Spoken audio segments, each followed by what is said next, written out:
Hey, welcome to Genre Exposure, a film podcast. Join us as we explore the wide world of cinema, broaden our horizons one movie at a time. I'm one of your hosts, Dustin, and as usual, I am here with Jason. Hey, everybody. How you doing, my man? Doing okay. About yourself? I'm feeling a little out of sorts and weird, and I've been launching through different time periods. Have you been taking any designer drugs lately? It's a little thing called Synchronic. I thought that, might help. Is that a new gummy you like? It's my new favorite gummy. Seems to put you in dangerous situations all the time, though. I don't know. Interesting. We're talking about the movie Synchronic today from 2019, directed by Justin Benson and Aaron Morehead, two of my more favoritist modern-ish directors. They're good. They're very good. You may know them for stuff like Resolution or The Endless or Spring. If you're not a weird movie nerd like us, you might know them from the Moon Knight streaming show, or they worked on the new season of Daredevil, Born Again. If you're Gobbled up by the corporate machine. If you're a Marvel head, which is one of the things I wanted to talk about today. today. Here are some independent, creative voices in cinema. Let's absorb them. That continually, film after film, make some of my favorite movies of all time, and then now let's swallow them up in the Marvel machine. So they can make something that any other director can make, just about. I'm not saying they don't do good work on Marvel. I'm just saying, it's not. And they were definitely a good pick for Moon Knight and like the trippy, kind of out there parts of that comic. Yeah. I want another one of these. Yeah. We're gonna do all the other stuff. Talk about what we've been watching. Some of us more than others. Jason. And Shut. and all that good stuff. But we're also part of the Prescribed Films podcast network, and we love it. And there's all kinds of other cool shows that you could go be checking out and listening to. And when we have to miss a week because of complications, someone else can fill in your heart and fill it with movie goodness. Like one of my favorites on our network, and I harp about them a lot, Brett and Tony with Ash and Abe. I just saw they have an episode coming out. It's either out or about to be out about Final Destination 2. Nice. Great film, great sequel in the terms of like franchise horror, I think. And very timely because we have this new one coming out. Indeed we do. So go check that out and give it a listen. And if you've never seen Final Destination 2, go see it for yourself and then join me in the eternal fear of driving behind a logging truck. Yeah, even to this day, every time the Final Destination truck, watch out for it. I didn't realize how ingrained those films were in me until the first time I flew on a vacation, and that was literally all I could think about the entire time. And we're sitting there, and I turn to Tiffany. I'm like, "If we don't make it, just know that I love you." And she's like, "The fuck are you talking about?" Right. And I'm like, "The Final Destination," And she's like, "I don't know." And then I showed her after the trip, and then she's like, "This is so exaggerated and over the top and insane." With like the wing peeling off and like the side blowing open and all that. Hey, stranger shit has happened. True. Very true. It's either that or like a gremlin on the wing of the plane. It's one or the other. Some other stuff before we talk about what we've been watching. I guess film-related news we should talk about. So first one, because a lot's happened since the last time we recorded, as tends to be the trend of 2025. The chicken jockey stuff. Oh my god. Have you seen this? It's so fucking stupid.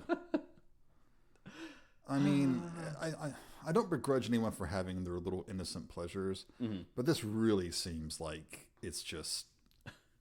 I mean, I would hate to be a person working at the movie theater having to clean up after these assholes throw popcorn and shit everywhere. What's your opinion on this crap?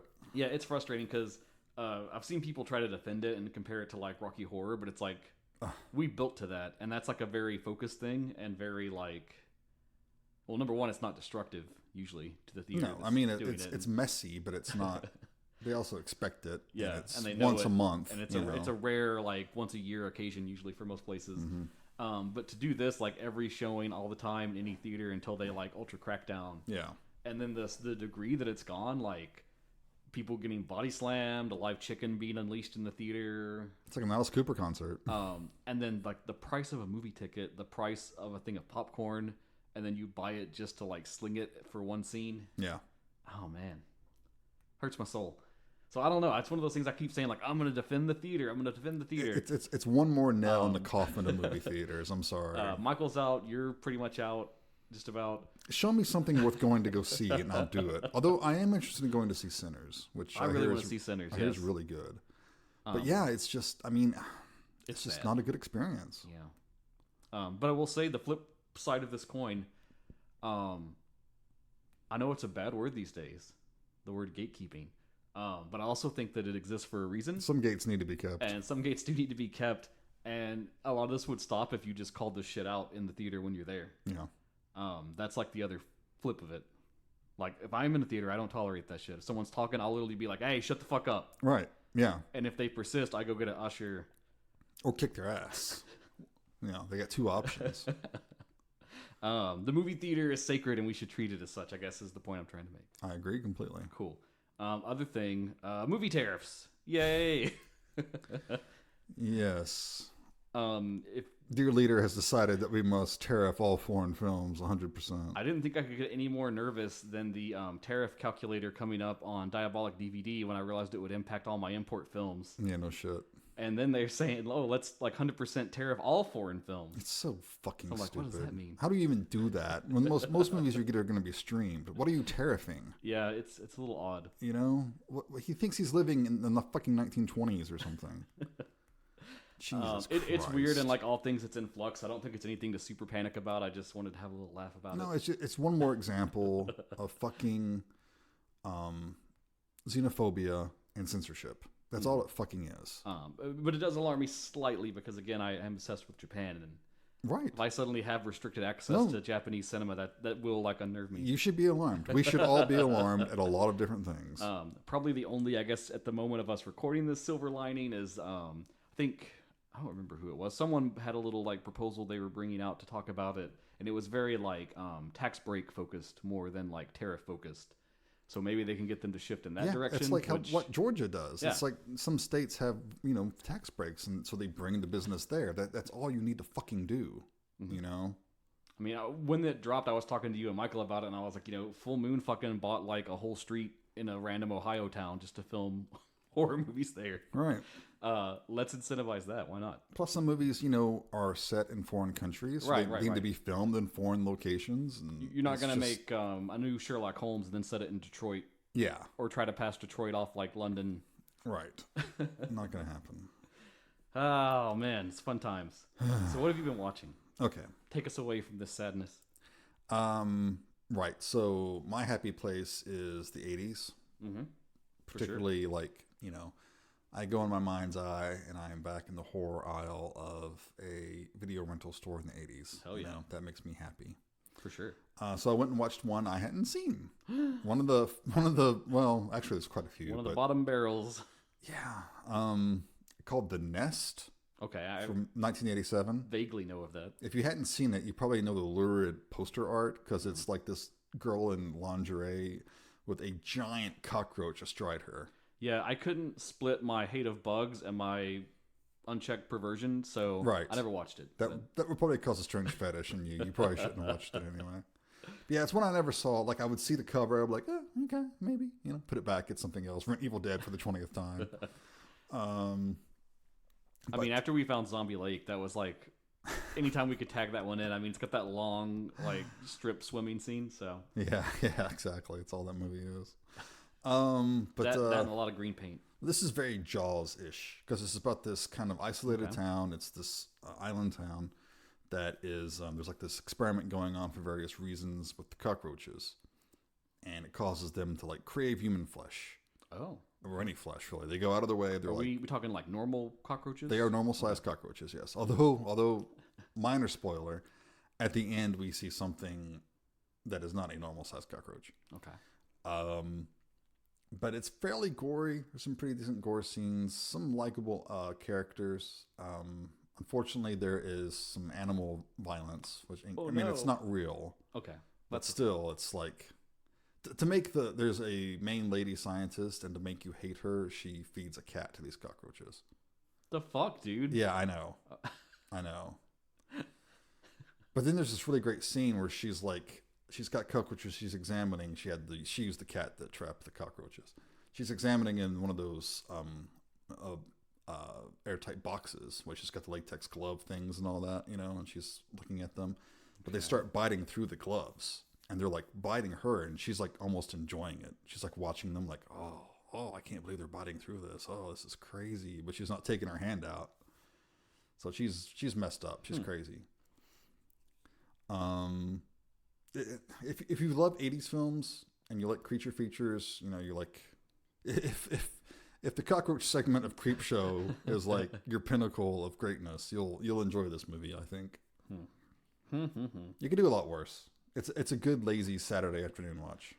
I do like Mimic. That's a fun bug. Yeah, I never saw Mimic. It's pretty cool.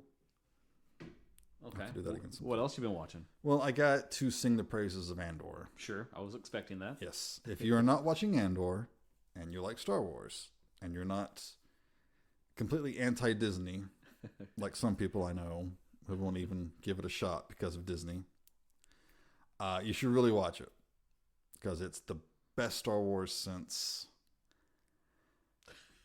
Oh, man, I'm just going to say since Empire.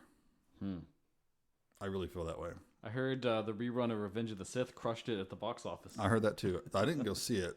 I saw it enough times when it came out. I didn't go back and see the re-release. You didn't go see it either, did you? No. That of the prequels, that's probably the one I rewatched the most. Well, sure, it's the best one. So cool. Which isn't saying a whole lot, but, you know, it is the best one. But no, Andor is, there's times you forget it's Star Wars. You know, which some fans might be like, what? Why would I want to watch it?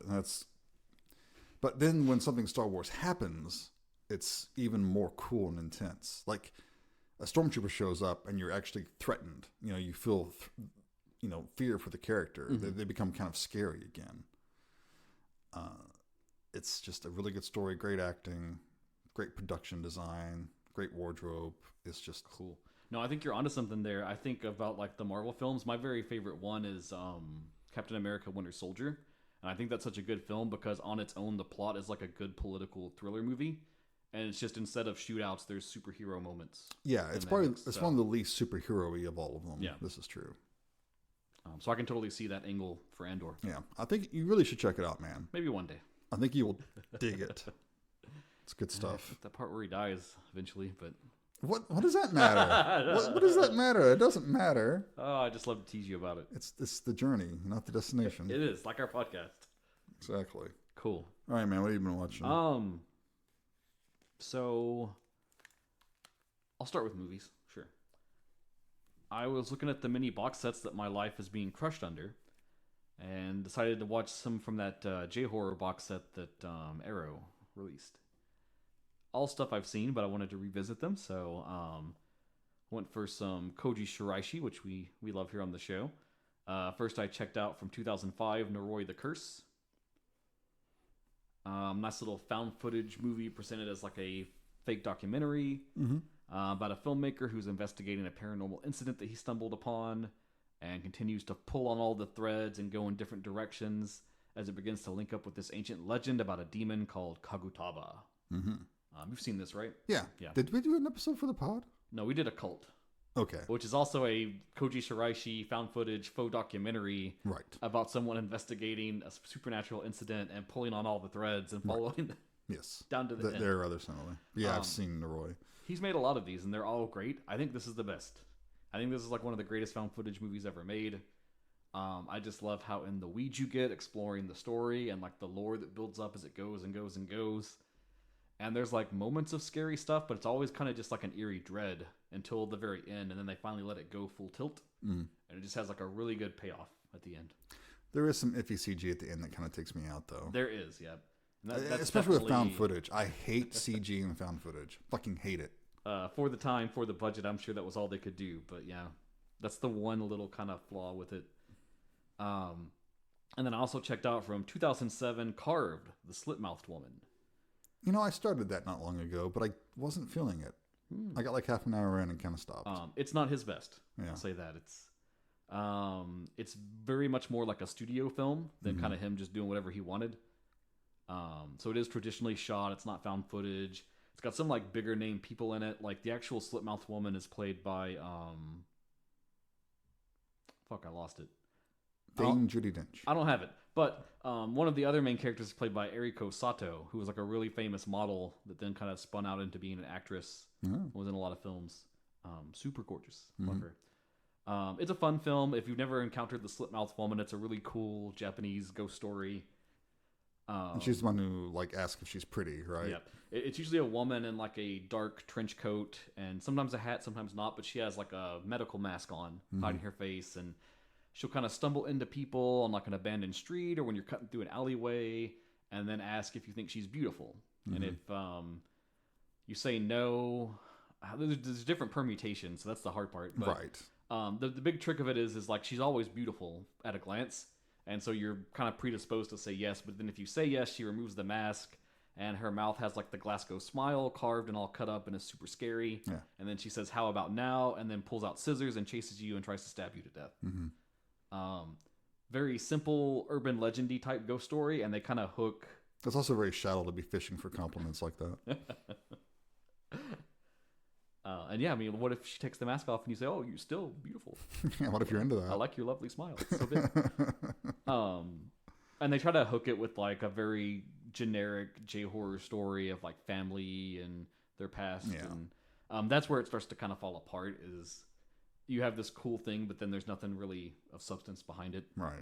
But if you're a completionist, it's worth a watch one time. If you've never encountered the Slit-Mouthed woman story, it's not the worst way to come at it for the first time. Okay. So, whatever. And then I want to follow up on some streaming shows I've been watching. Check in on the Vampire Diaries. We're still cruising on that. That's many seasons, isn't it? Yes, it's got like 7 or 8, I think. So when I It's last time sink. mentioned it, I was near the end of season 1, and I'm now finished with season 2. We got werewolves. We got the originals. Ooh. What now? They're the first vampires in this setting. Oh. The ones that all others spawned from. Yes, and they're kind of the sort of antagonists of the second season, as one of them is scheming to unlock his full power because he was born of a werewolf bloodline, but then became a vampire and has the traits of both. Okay. But a witch sealed away the werewolf side, so he could never access that power. I see. So there's much intrigue and drama over them trying to enact that ritual. All right. Totally just BS-y paranormal romance show. I love it. It's fun. It's so dumb. I'm glad you're enjoying it. Just watch it and say, "I wish I could play World of Darkness. I wish I could play World of Darkness." I'd probably just watch it and wish I was watching Buffy. It's got a lot of Buffy vibes to it, for sure. And then Mobile Suit Gundam, GquuuuuX. That fucking title. I'm here talking to you, and I could be watching the new episode because it just came out today. But No, we'd rather not be talking to me. GquuuuuX! No, I'm joking. It's been great. There's 4 episodes. The first 3 comprised what was that, like, theatrical showing, and then we've had 1 episode since, the 4th one. Fucking great, dude. Yeah. Like, good Gundam vibes, good, like, mecha anime tone to it. I'll have to check it out soon. The 4th episode got super serious. We met a Federation pilot from the war who had, like, a grudge against the original Gundam after it was stolen and used by Zeon. Because they have this whole thing in their setting where battle tactics develop based around this idea of something called a MAV, where like you would have one pilot in a mobile suit partnered with a second pilot in another mobile suit, and all their movements would be kind of in coordination with one another so that they could watch each other's backs. Because it actually gets into, like, they talk about a little in the original Gundam, but the idea that, like, beam weaponry, the shots come so fast, the only way to really not be hit by one is to not be there when the shot is fired. Right. Which they kind of chalk up in the old show. They actually travel at the speed of light, kind of thing. Okay. Which they actually chalk up in the old show more to like the main people being like new types, and they kind of have that psychic premonition that an attack's going to come in. And so this whole MAV concept is like a practical way that any pilot could deal with such things if you're fighting in space. So it's cool that they've like fleshed that out a little more. But yeah, to introduce this character with the title of the Witch, and she's like a former Federation pilot whose partner was killed by the Gundam in the war. And she's since like settled down, got married, had a kid, but she's kind of held this deep-seated grudge. And when the Gundam is sighted again at the space colony of Site 6, she goes there intentionally to find it, to enter into a clan battle to draw it out and try to destroy it and get revenge for her partner that died in the war. So suddenly all the like teenage antics of like, I want to break free and live my life, and maybe doing the clan battles with mobile suits will help me do that, got real fucking serious, which was a cool swerve to have happen. So cool. Anyone that was worried it was going to be too goofy or too childish or not have that like Gundam flavor to it where like the war and the politics of things matter, It's still there. It's just like we're growing like building blocks up to it. Right. Oh, sweet. Super exciting. Just want to keep it on people's memory, and it is on Amazon Prime. Who does not have Amazon Prime? Everyone's got Amazon Prime. If you didn't want it for the streaming, you have it for the shipping. And surprise, surprise, there is some cool stuff you can watch with it. Yeah, even though Bezos sucks. I'm so conflicted these days. It's like, what can you consume that isn't tainted in some way? Well, that's why I just go back to my original argument of just watch whatever, enjoy whatever, who made it, how they made it. Well, that doesn't go for Disney, though, apparently. Well, that's just because I don't like a lot of what they're doing. Oh, man, because you won't watch it. At least watch Andor. I'm telling you, man. I'm begging you. I'm begging you. Watch Andor. You don't have to watch any of the others. Just that one. Maybe. And Mando. That's good, too. I don't know about that. All right. Okay. Well, let's talk about Synchronic now. Oh, okay.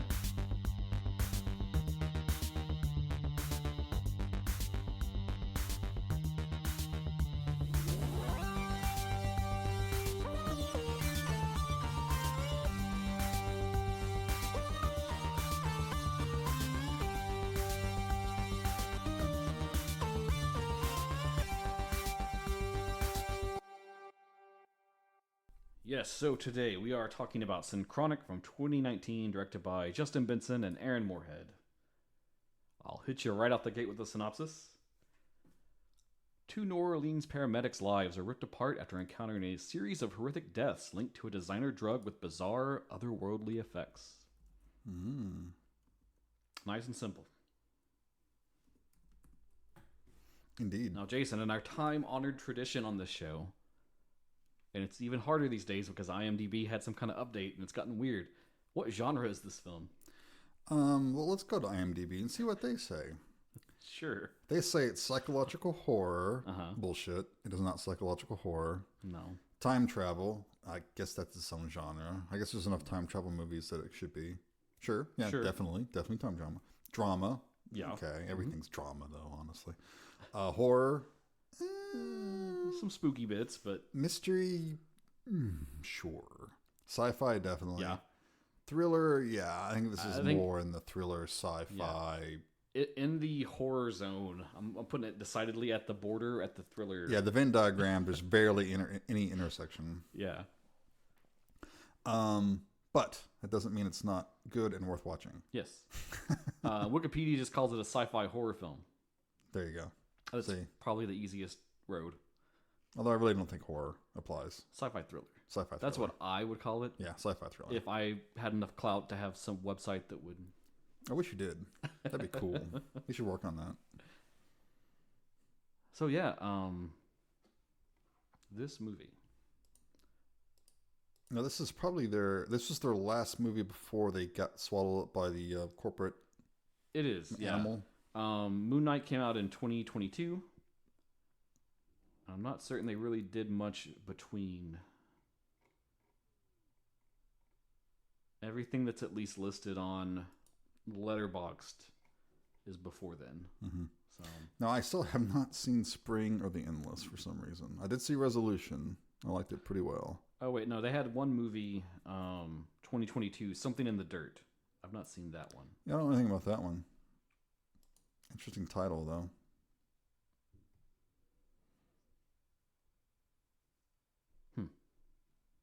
We'll have to investigate. Yeah, perhaps I'll have to look into that one. That one is labeled as supernatural horror, comedy, horror, mystery, sci-fi. God, you don't have to put it twice. Interesting. All right. But now they are... I mean, I'm glad they're successful. I'm glad they're able to put some food on the table and stuff like that. But I hope they come back to making independent, original films and not just spouting out comic book movies for the rest, or TV shows for the rest of their careers. Yeah. Anyway, I'm biased. And I want more of this world because this is connected to some of their other films. They kind of have a little like shared universe that goes on. It is. Should I have caught that? Well, I've only seen Resolution, so I hadn't watched it. You haven't seen the... Oh my god. So maybe I'm missing Hold something. on, let me take this last hit of Synchronic and go back in time. Yeah, go back in time and change that. Make me watch it. Well, it's very tangentially also related to Resolution, but Okay. okay, All right, you can educate me as we watch it. sure.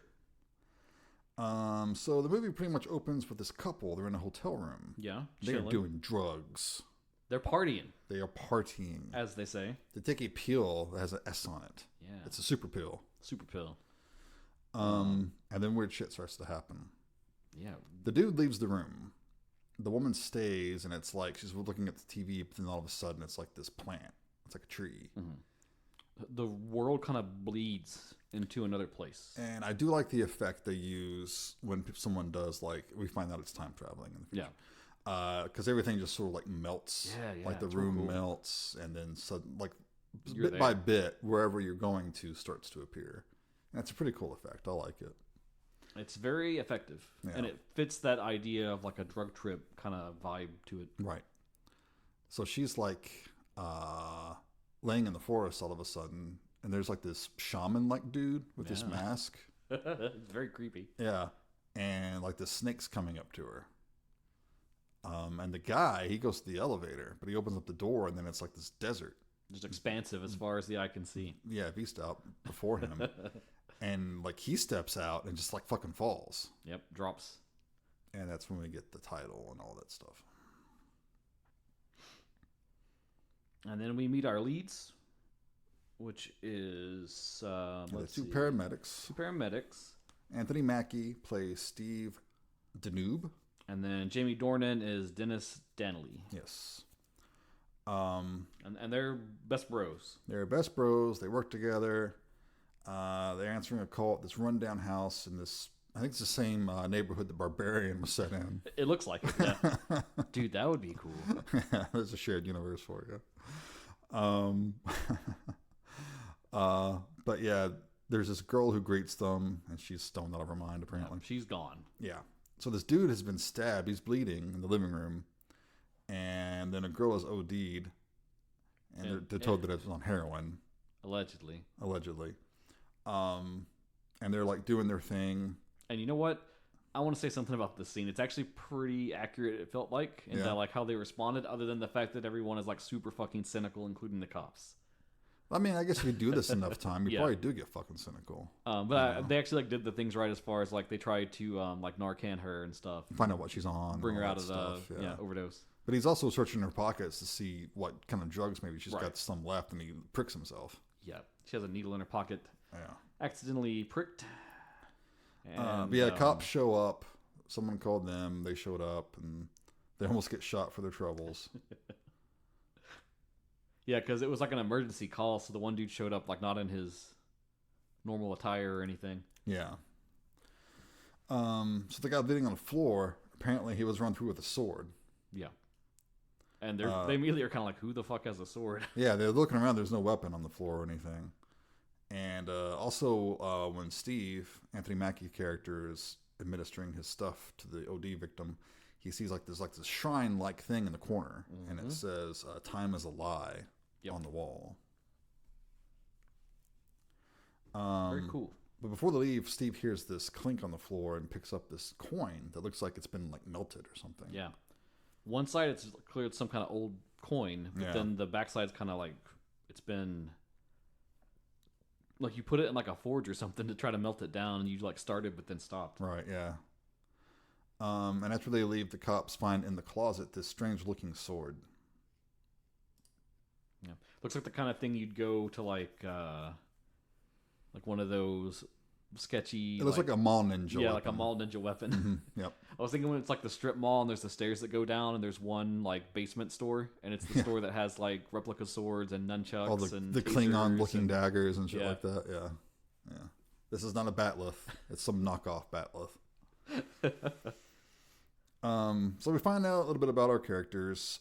Dennis, he has got a family. He He's does. got two daughters. They're 18 years apart. Yep. So he's got like one that's just kind of getting out of high school, going to college, and another that's just been born. He's got a wife, Tara, played by Katie Aselton. The older daughter is Brianna, played by Alexia Ionides. And who plays the infant? Does it matter? Are they credited?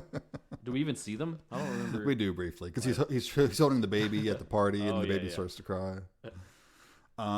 Speaking of parties, apparently Steve really likes to party. Yep, he's a single guy. He's a bachelor. He plays the field. Plays the field a little bit, sleeps around here and there. But he's getting checked out by the nurse. They're like taking blood samples and shit like that to make sure he didn't stick himself with something horrible. Right. And she says something like how they're going to ignore the coke and weed from the drug test, you know, because she knows that he's got a lifestyle, you know. Yeah.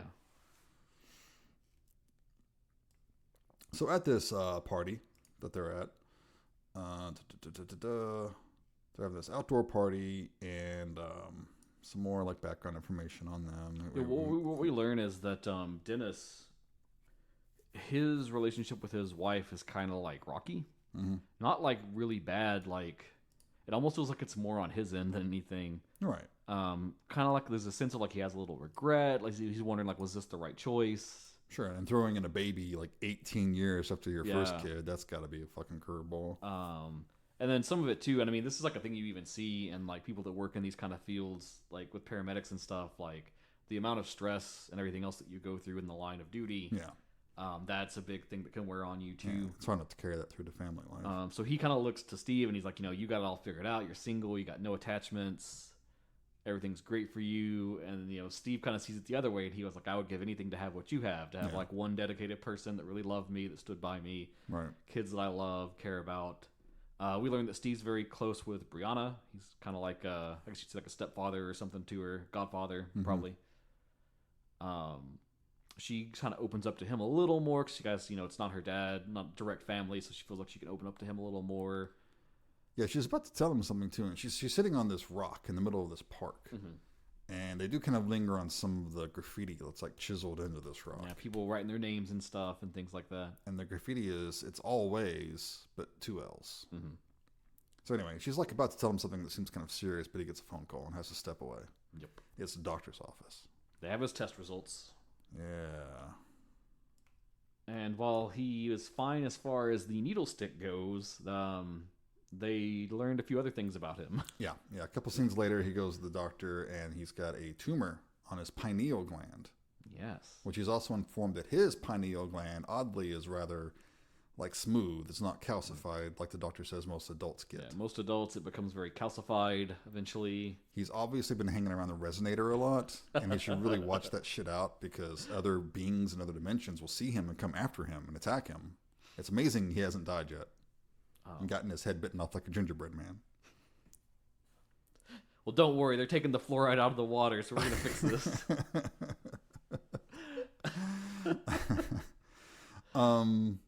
So there's also this scene where they go to an abandoned amusement park. They got a call for a burn victim, but they get there and it turns out to be a body. You know, it's way past saving. This is burnt to a crisp. It's funny too because one of the people there even suggests it could be spontaneous human combustion. Yeah. But they do find a packaging with Synchronic on it, and apparently this drug is legal. That was like a throwaway line earlier. Well, it's kind of like or borderline. It's quasi legal. It's the equivalent of like the Delta 8 stuff, where it's like it falls under a weird law where technically it's okay, but it should be like salvia at one point was like that. And now we have things like kratom, which is scary because it's basically like baby heroin. But nice. you do you. Don't worry about me. Yeah. Hey, whatever consenting adults want to do, fucking do it. All things in moderation. So you can't, I guess. Right. Yeah, so Steve at this point is kind of getting like, you know, what the fuck's going on with this Synchronic stuff? It seems like, and he notices also every call it's related to the problem. But in this like burned mass around the victim, there's also like this partially melted like door handle. No reason for it to be there. Yeah, kind of weird, kind of odd. Oh, and I have a note about this theme park. Yeah. It's an abandoned Six Flags that they used. And it was also used in the 2020 film Closed for Storm, which I've never seen, but doesn't ring a bell. Came up in my research. It's not where Art the Clown likes to hang out, though. No. I don't see the Terrifier ride there. Well, Art is a entity of certain caliber, and an abandoned Six Flags doesn't really cut it. So on yet another call, they show up at the hotel room we saw from the beginning of the movie. Yeah, we finally loop back to that. And she's still laying on the bed, and she's got this horrible, horrible wound on her leg. Turns out it's from a snake bite. Mm. And there's an animal control dude there who I wish was in the movie more because I really like his character. He has good banter with the two of them, too. Yeah. Like the back and forth. Yeah, because Steve calls it poison. He's like, no, venom. It's venom. It's like, I said venom. No, you said poison. But he says it can only be like an eastern diamondback rattlesnake, which hasn't been in Louisiana for decades, he says. So they immediately assume it has to be like a weird collector or like a pet shop something. Or... Yeah. So they're like, okay, well, let's go try to find this snake. And they go looking for him. And they get the elevator door open, but at the bottom of the shaft is Travis, her boyfriend, we saw from the beginning. Who's fucking plummeted to and the bottom. His body parts have disassembled themselves. He's a mess on the bottom of the elevator shaft. But he's smiling, creepily up at them. He enjoys it. Yeah. And so at this point, Steve really is kind of getting on, what the fuck is this shit? Yeah. Because also they never find the snake. Don't find the snake. So then they meet up. And we should talk about too, notably with like the cancer diagnosis, he decides not to tell Dennis. Right, he hasn't. He keeps it from him. And Dennis is really the only person in his life. We see him have a brief interaction with a woman from the beginning, near the begining of the movie, but they don't even know each other. It's like he's leaving her, and he's like, be sure you lock the door. It's nice to meet you. But we do see that he has a dog in this scene. Yeah, a good boy named Hawking. A very good boy. Which obviously Hawking is a reference to Stephen Hawking, theoretical physicist who wrote about things that will be more relevant to the film as it progresses. Yeah. But also, it's the same breed of dog as Doc Brown's dog, Einstein. I didn't catch that. Yeah, so that's fun. And there's a Back to the Future reference later on. There is, yeah. So setting that up. So we get a scene at the world's quietest strip club. Yeah, this seems to be their hangout spot. Yeah. Where and there's like no music playing, no nothing, and it's real chill. Maybe it's also a library. I don't know. But yeah, they're getting together, and wasn't it Steve's birthday or some shit like that? Yeah. But we see like Steve popping some pills, and Dennis has noticed. He's like, "Well, we know what's all the pain pills you're popping." They reference it on one of the calls too, because they're just getting out of the ambulance, and he's like, "Hey, toss me this drug." Yeah. And you see him just pop one real quick. And it's kind of making a wedge because Dennis knows something is up, but obviously Steve's not telling him, and so the baseline he assumes is just like, "Oh, he's like falling off the wagon here." Yeah, he's using too much, Yeah, not keeping his shit together. They get another call, and they get there, and it looks like the dude is very much dead on the floor. And there's another woman who's kind of passed out. She wakes up pretty quickly, though, once they start rousing her. But someone is missing from this little party. Yep. And apparently Brianna was there. The girl they wake up is like, Brianna was sitting over there in that chair, but she's gone now. And it's like a little side porch to the house, and it's like the chair's just sitting there facing out into the lawn. Yeah. And when Steve goes over to check it, there's one of the little packagings for Synchronic on the arm of the chair. Yep. And, of course, Dennis is all like, okay, is this our Brianna? So he calls the wife, and Brianna's not there, so it is their Brianna. Yeah. Which immediately devastates them. And meanwhile, Steve keeps having visions of like coffins floating in floodwater. Which is just a little setup for now. Which maybe are memories. We're not sure. But he goes to this local head shop, and buys up all the Synchronic they have. They haven't got much left. Yeah, Steve's pissed now. Yeah. But the chick's like, okay, this has been discontinued. This is it. This is all we've got. And it's funny because the chick is so like burned out too. She is. She really is. And he gets mad, and she's like, I'm sorry if I upset you. And he's like, this is killing people, man. What are you doing? But while he's in there, someone comes in right behind him and follows him out. Yeah, and when they get out and he's getting back in his car, the dude's like, hey, buddy, I'll pay you double whatever you just paid for all that Synchronic. Yeah. And Steve's like, fuck off. And he's like, I'll give you $2,000 for that Synchronic. And he paid like $100 for like 5 packets or something. Yeah. But this dude, he doesn't look like a junkie. You know, he looks clean cut. But rightly so, Steve just kind of assumes he is a junkie, tells him to fuck off, and heads on his way. But later on that night, he hears some noises. He's aroused by a rumbling in the living room. Mm-hmm. And hiding in the closet is this man who asked to buy the Synchronic from him. Yes, this is Dr. Kermani, played by Ramiz Monsef. And he said that he's the man who designed Synchronic. Yep. And it's funny because he gives his little spiel about, like, how he got to this place. And it's kind of interesting because it was like he had, like, a white-collar job. Everything was cool. And then, like, a buddy kind of invited him to, like, help make these designer drugs, make tons of money. And then now he's at this point where he has, like, a kind of a guilt trip over it. Yeah. Due to all the people dying and stuff. And so he's trying to himself go around and buy out all the remaining stock everywhere. Yeah, and he said it's made from it's a synthetic version of this flower that grows in the California desert. Yes, and so that is our connection to the Endless and also Resolution. Okay. Yes. Okay. It's been ages since I saw Resolution. So you remember in Resolution, there was some like time loopy weirdness going on. The Endless is also more about that. The plot of the Endless, I won't spoil it, but the premise is it's two brothers and they escaped from a cult when they were little kids. Mm-hmm. And as adults now, they decide to go back there and visit it again and try to like lay to rest those memories so they can move on with their life because it's haunted them their entire time. Okay. And so they go to visit this cult, and that cult is out there in the same deserty region where they're at in Resolution. And the cult worships this god that they say kind of has very like eldritch entity Cthulhu-y vibes to it. Mm-hmm.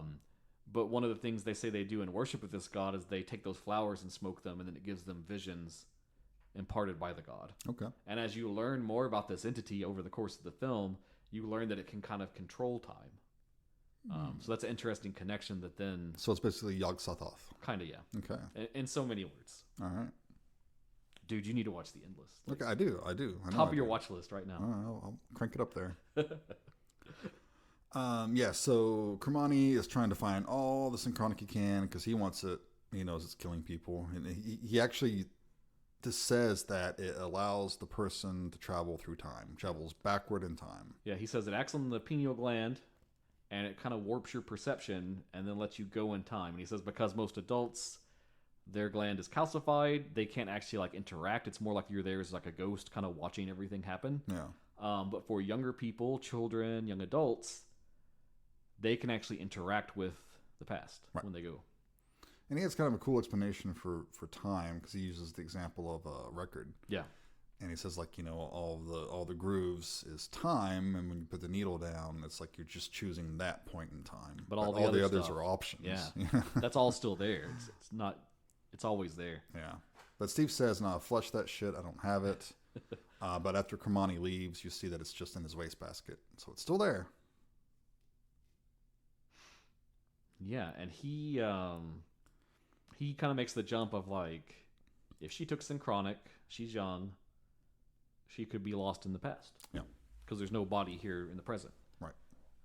And we also get a little like flashback to when they got the guy who was stabbed, and Steve found the melted coin. Mm-hmm. So he's talking about how he really is into physics and stuff like that. Yeah. The next day on another call, they find a dude dressed like Baron Samedi. Yeah. With a compound fracture, and the dude's just babbling and laughing. Yeah, he's out of it. And if you don't know who Baron Samedi is, it's if you ever seen the James Bond movie. The Man with the Golden Gun, right? No. Which one is it? Fuck me, it's the first one with Roger Moore.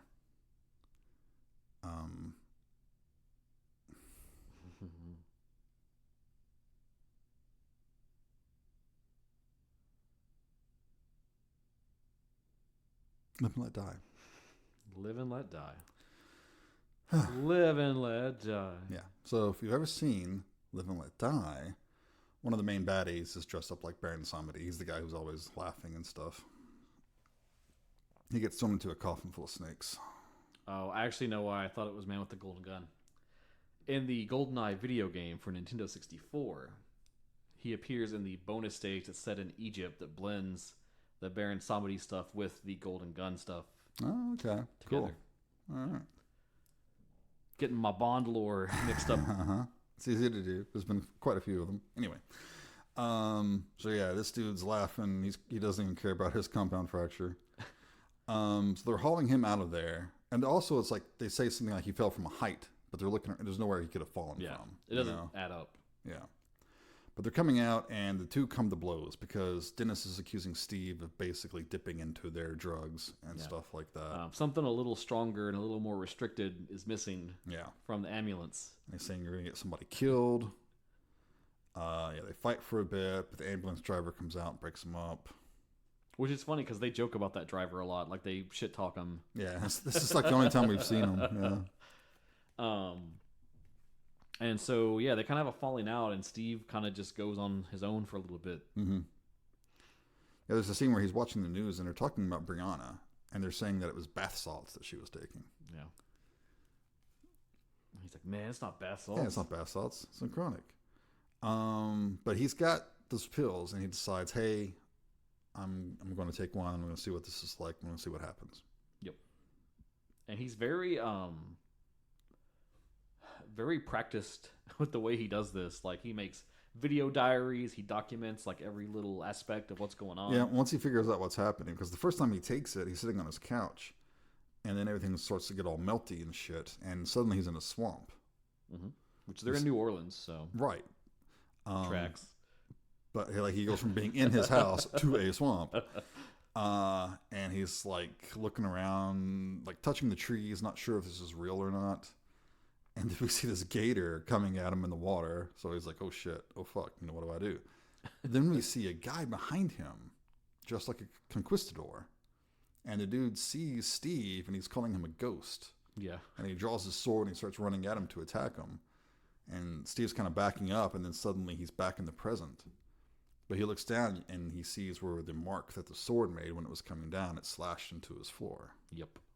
And the mark remained. So he's like, holy shit, this is real. I just fucking time traveled.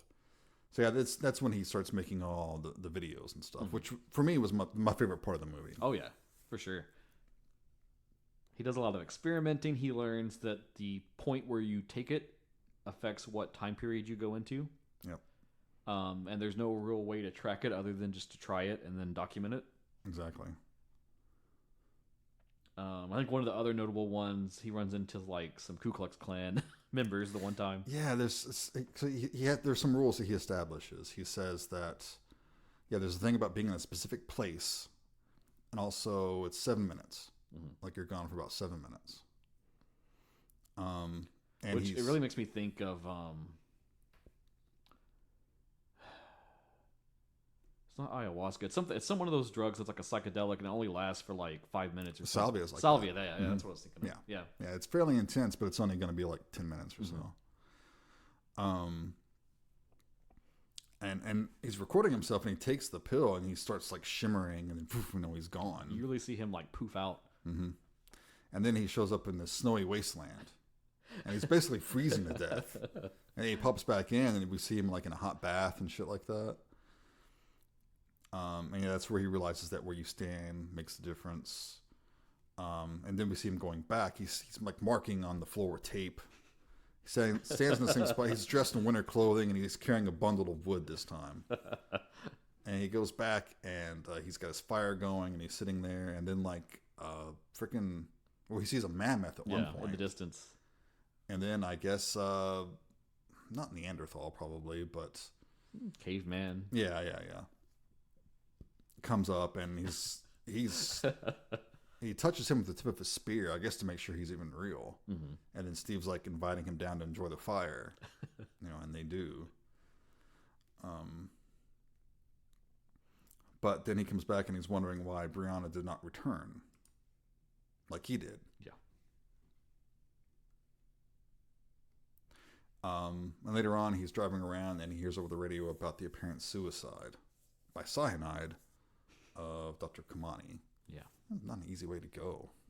I guess he got it all back. Other than Steve's supply. Yep. He also realizes through his experiments that non-living objects get fucked up through being held. Which is why the coin is the coin was messed up. The doorknob that was in the fire.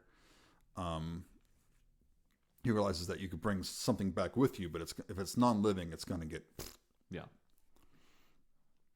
And so eventually he reaches the point where he has to pose the question, can I bring her back if she's there? Right. If I find her, can I even bring her back? So he decides to bring his dog with him. Which again is Back to the Future. They test with the dog. Yep. So this time he's sitting in a different spot and he winds up in another house, but it's like in the 20s or something. Yeah. And this dude who owns the house comes out and starts yelling for the police. And so Steve's like, oh shit, so he runs out with the dog and he's walking through town, little shack town really. And everyone's looking at him in a particular way that he knows is not good. Yeah. And then the white robes come out. Right. Yeah, like he's hiding near the house where he ran out of at one point, waiting to be able to go back in because he realizes you have to be at that same spot. You have to be at that spot because he hasn't gone back yet. Yeah. Time's passed, and he's like, okay, which is like the final piece of the puzzle. She must not be back at that spot for some reason. She must have moved. Yeah. So he gets back there, but the dude who owns the house comes back out and is attacking him, and sadly, Hawking is left behind. Yeah. Because he's holding Hawking's leash, but not Hawking himself. Yeah. So the leash partially goes back with him, but it like rips. And there's that sad scene where he's back in his house and he sees like Hawking like dissolving. Yeah. He's there and he's just... So I hope that Hawking at least lived out the rest of his life. But the real problem then with becomes... the racist 20 people. Then becomes apparent. Like he can't retrieve Hawking because he only has a few doses left of Synchronic. Right. And there's no more, and the good doctor is now dead. He's not too anxious to go back with the Klansmen either. Yeah. That's what I blame him. So he goes to that chair that the girl was pointing at that Brianna was sitting in when she disappeared. He takes a pill, and he travels back and falls out of a tree. And he's walking around, and he comes across this group of men around a fire. Yeah. And the chief, or whatever he is, like points at Steve and says, hey, there's a spirit. We summoned the spirit. Go grab him. Don't let him leave. So all the men are like pawing at Steve and trying to grab him and shit. And he's trying to run away. And he barely gets back up to the tree in time. It's great. And I love it too because he did that because he came and the like tweaked out girl was there. And he's like, so Brianna was sitting in that chair, right? And she's like, yeah, I'm sure. Yeah. And then when he comes back, he was like, I thought you said she was sitting in this chair. Yeah, she was like, she was at one point. And he says, go back inside, you're high as fuck. She's like, I don't know, I think maybe she walked off somewhere. I don't even know if she took it yet. Yeah, and he's just like, get back inside, you're high as fuck. So he's hanging out at a bar, and this is when he's talking about like Back to the Future. He's like, Back to the Future got it all wrong, man. The past wasn't great. It wasn't fun. It was horrible. Bunch of racist fuckers. I mean, fair assessment. Mm-hmm. Oh, I'm sure it's great if you're of a particular persuasion, but yeah. So Dennis shows up. Just in general, though, like in this film, look at all the people that just died because they ended up at a weird place. Yeah. In those 7 minutes. Right. Dennis shows up. And we should say, meanwhile, we have been seeing more of Dennis while this is going on. Yeah. His marriage is falling apart. His wife won't speak to him. They're looking for Brianna. They're arguing about this. Mm-hmm. Right. Yeah. He's in a bad place. Yep. They're not looking on the bright side because Brianna's in college and they can save a buttload of money now that she's not in the picture. I mean, she could have a scholarship. Yeah, I don't know. She doesn't seem scholarship to me. This film was 2019. It was before the badness. So Steve and Dennis kind of reconcile a little bit. Well, he admits finally about his cancer diagnosis. Yeah, like Dennis says, I've been an asshole. I'm a fucker. My wife's about to leave me. I'm shit. And Steve's like, yeah, kind of, yeah, you are. But yeah. Steve tells him about the cancer. And Dennis also admits that they found out the person that had been stealing the heavy drugs was actually the driver. Right. So he knew Steve was innocent. So Steve shows him the video that he's been making. So Dennis believes, he sees it for his own eyes, that he's time traveling and shit like that. And Steve says, hey, I'm going to try to bring Brianna back. Mm-hmm. And Dennis tries to talk him out of it, but he's like, dude, I'm dying. Let me do this one good thing before I shuffle off this mortal coil. He says, if this is the only thing I can do, bring her back and let her live her life. I'm cool with that. Mm-hmm. So they're back at that park. And don't they go to the cemetery first? Because isn't that where we get the thing about the coffins? Yeah. Because and Dennis explained the story earlier, but they had gotten a call years ago during the floods, and when all the coffins were rising because the water table is so fucking low there anyway. Yeah. But they get there and they realized that it was Steve's family. Mm-hmm. Some of the bodies were like his parents and his little sister. Yeah. So he's got no body, and he wants to do this one thing.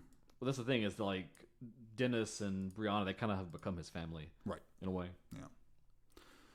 So they're back at this rock that we saw Brianna sitting on earlier, and Dennis is trying to tell the story about how always means something between him and Brianna. Yeah. And Dennis had seen this carved on there. Steve has seen this carved on there. He put it together. Yeah, because he asked him, like, where would she go? Yeah, where she was upset or does she have a place that she goes? Yeah. So they realize it's that rock, is that big rock. So they're sitting there waiting, and Dennis is trying to tell him the story, and there's a cool scene where you just hear the bottle clink that Steve was holding because he fucking disappeared because he's taking the Synchronic. And they play it well, too, because the guy that's Dennis, like, he wants to believe him, but you can see, like, until that point, he's still in the back of his mind was kind of like... But Steve finds himself in the middle of a fucking battle. Yep, the Battle of New Orleans. Yeah. So cannon fire's going off. People are getting shot. He's digging through trenches and shit like that. He's calling out for Brianna and... Which that was 1815. 1815, thank you. Between the British Army and the United States Army. But he finds Brianna. And she's like hiding in the trenches. She's wearing a red coat. Kind of blending in with all the dead soldiers and stuff like that. Smart plan. Sure. He gives her the pill, says you're going to take this, and you're going to get back home. He's talking about how, we figured out the message on the rock. And she's like, I didn't leave any message. She says, like, how'd you find me? I didn't leave a message anywhere. I don't know what you're talking about. Yeah. But he doesn't have much time to puzzle about that because then one of the looters that's taking advantage of the battle stumbles across them. And immediately he tags Steve as like a runaway slave. Yep. He's going to be his slave now. Yeah. And so he decides that he's going to distract this guy so that Brianna can get back to the rock and take the pill. Yep. Which she does. Yep, and she kind of out of there. The showdown between Steve and the looter is kind of interesting. Steve gets shot, a pretty fatal shot, and the looter steps on a landmine. It blows up good. Freaking awesome. And kind of with his last moments of strength, he crawls over to the rock, and he carves the word always into it. Yeah. So he was actually the one that put it there. Yep. And which kind of closes like the time loop of everything. Yeah. And in the present day, Brianna and Dennis see him sort of like shimmering and fading like he saw Hawking. And Dennis and Steven like shake hands and then... Yep. Give a little final farewell and then he poofs out. The movie ends. Man. This is a pretty emotional film, I thought. There's like a sadness to it. There is. There's definitely an undercurrent of sadness. But it's good. I liked it. I didn't love it, but I liked it. I have some notes. Okay. Give me your notes. We talked about the dog. This is just more of a general note, but the DMT-like drug in the movie is labeled a designer drug, as you mentioned. In the real world, designer drugs do exist. It's usually just changing the drug molecular structure a little bit, which then makes it be something different, which can let it skirt laws and be legal or quasi-legal. That's been an ongoing issue here in America for the DEA because it's pretty much a game of cat and mouse. They make something new, then eventually they get that mapped out and a thing that can be illegal, and then they've already moved on to something else.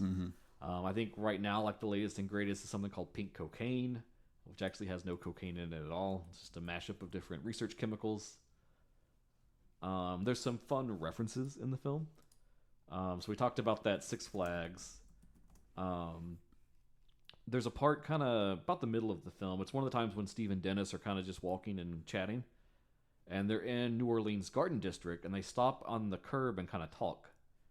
And the house they're in front of is the Brevard Clapp House at 1239 First Street, which was once owned famously by horror novelist Anne Rice. Oh, nice. Excellent. That's cool.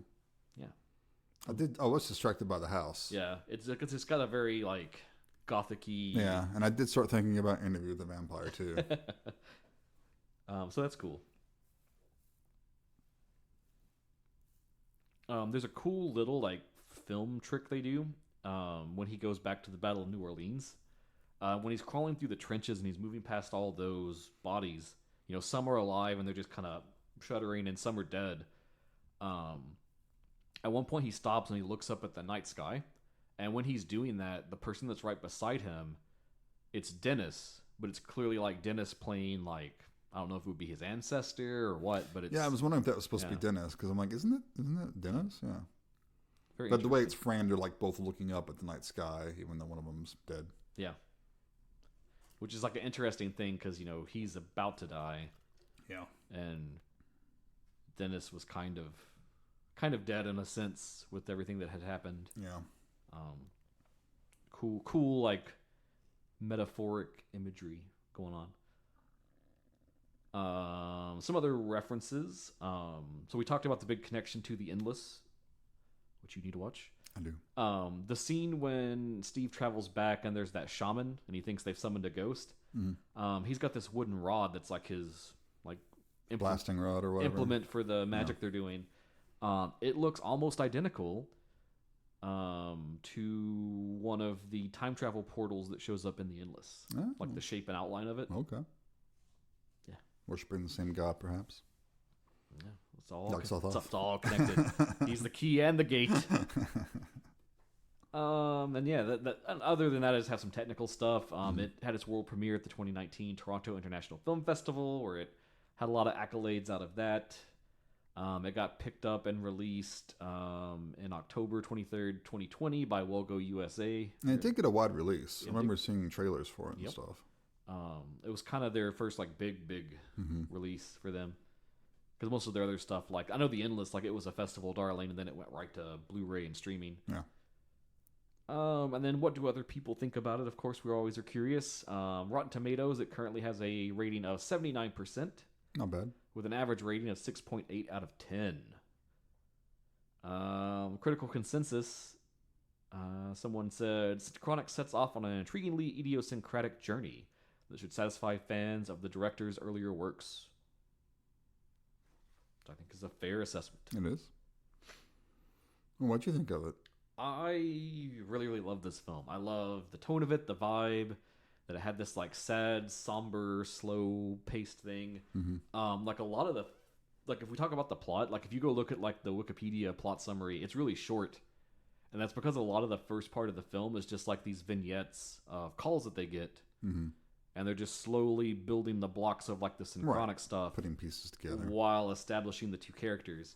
And I really like that. I like the vibe of it. And then once Steve kind of goes on his own and starts investigating the actual drug and the time travel stuff, that part is so interesting and so compelling. That's easily the best part of the movie for me. I kind of wish there was more of that. Yeah, I can see that. And the only thing I think it's hampered by is maybe a little bit of budget. I'm sure if they had like more backing there to do like bigger special effects, they could have done some more interesting like Back to the Past scenes.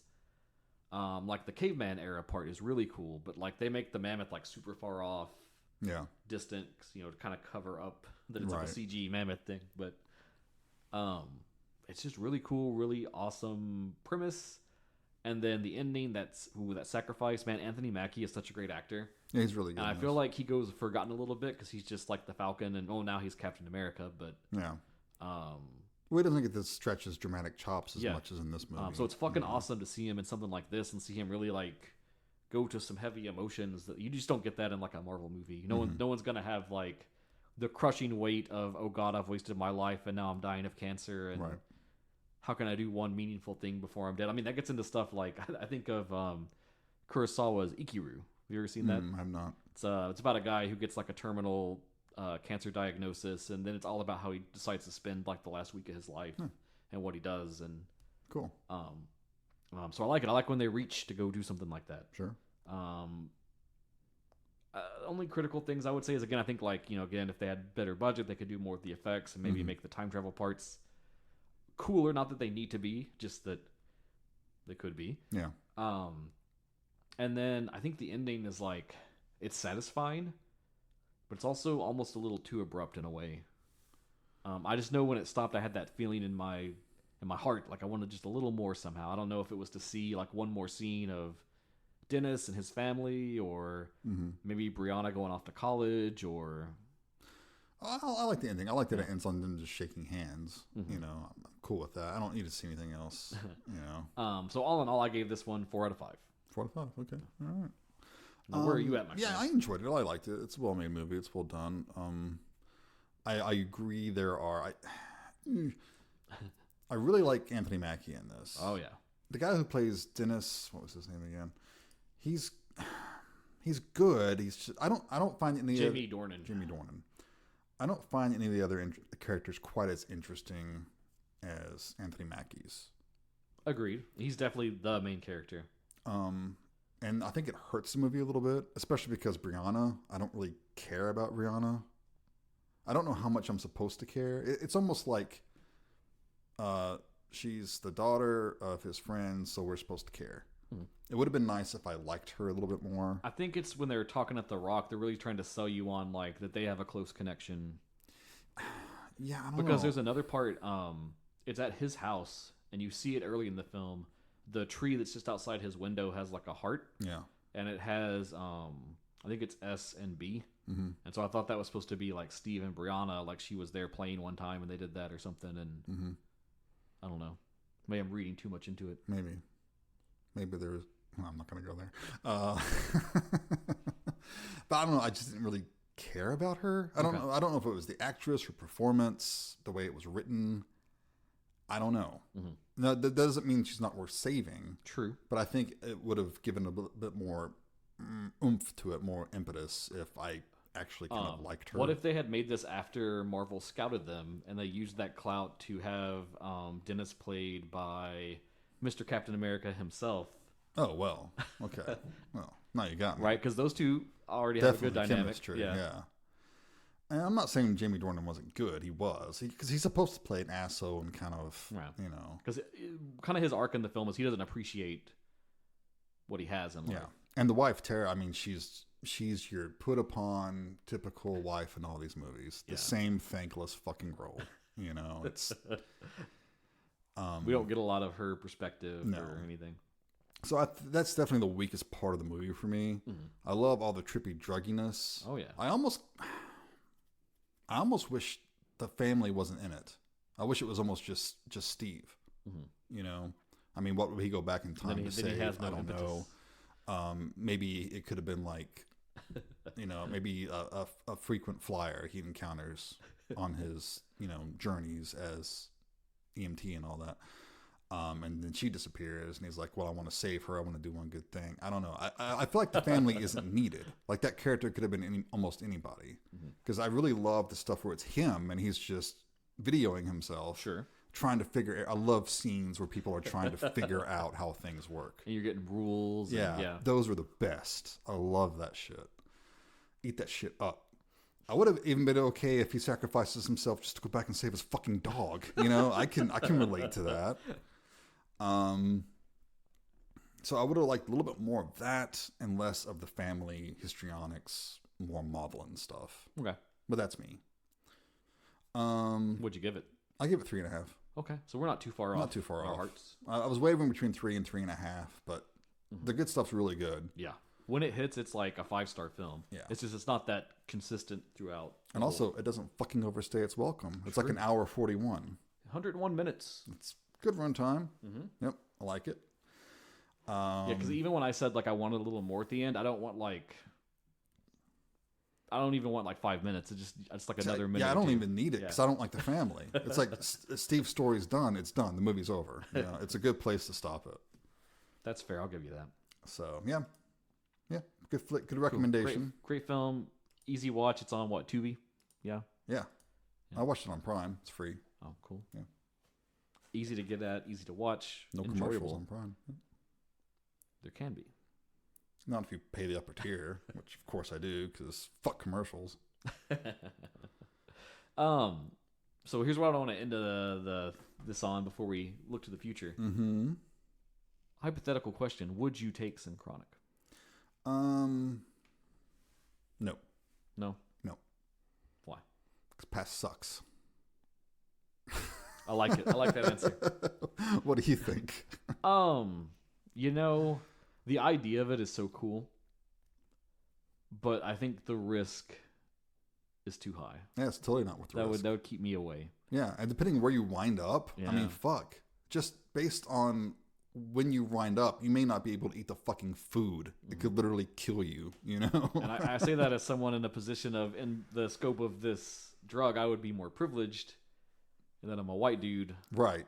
And that there's more time periods I could probably just rock up in and get a pass, but Unless you show up in the Middle Ages and you're burned Right. for a witch, you know? Or you're just in a field with like wild animals that immediately gore you to death. Or, you know, You wind up in Salem, 1692. way too risky. Yeah. Cool. I just thought that would be a fun question to talk No, about. it is a good question. Yeah, fuck that. No, I wouldn't. Fuck that noise. All right, man. Where are we going next? By the way, I should back up. What? This was a listener suggestion. Yeah. I forgot to mention that up at the top, and I'm very sorry Oh, for yeah. that. This came to us. We can't change that now. We can't change it now, but I can let you know that this came to us from Colin, friend of the show, founding member of our movie club that eventually spun off into the podcast. Yes. He gave us one a year or two ago, The Righteous, fun film that we covered. That was a good one. I like that one. And he watched this, he loved it, and immediately was like, I want you guys to talk about it. Which we did. So it took And us a we liked while, it. but we did it, and we love it. So thank you, Colin, for your suggestion. Good recommendation. Great recommendation. Great film. We love you, dude. Yep. Good stuff. Now, where are we going next? All right. We are going to go back to the past.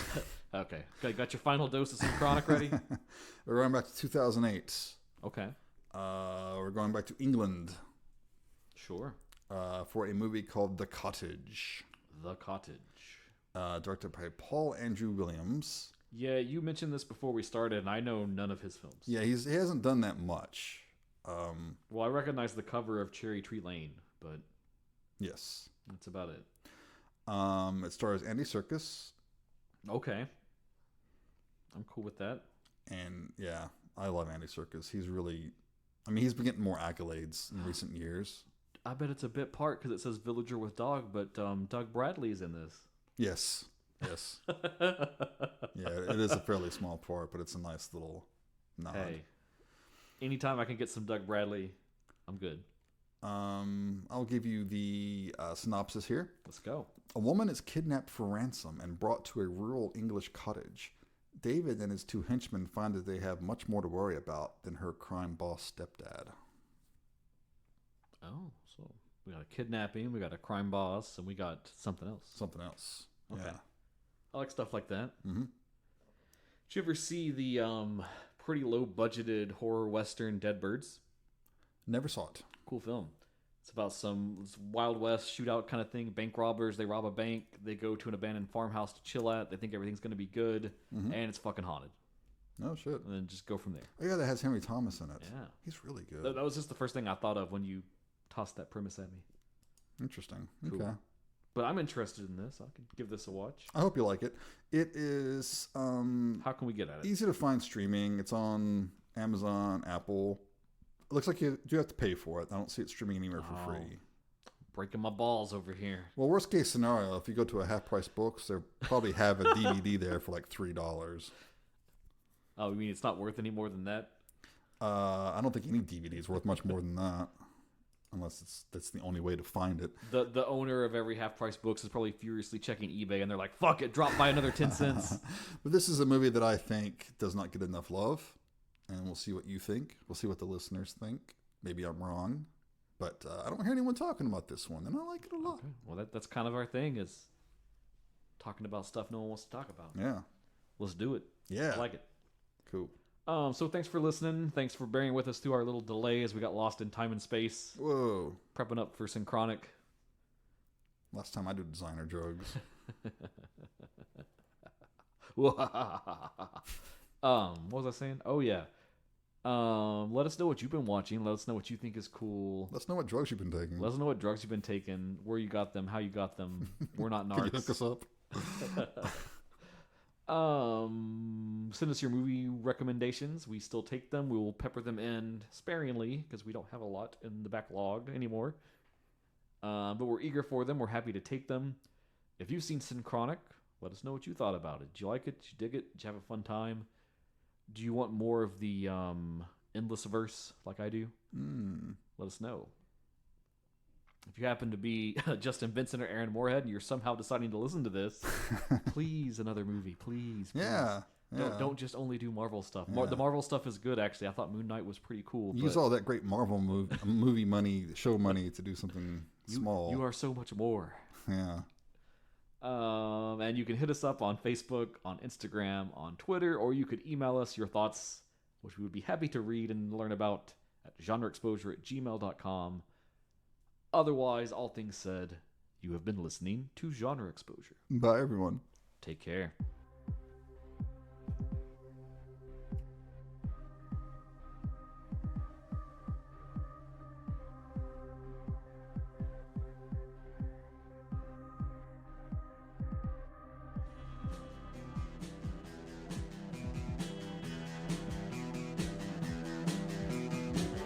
You're listening to the Prescribed Films Podcast Network, home to hundreds of hours of free podcast entertainment.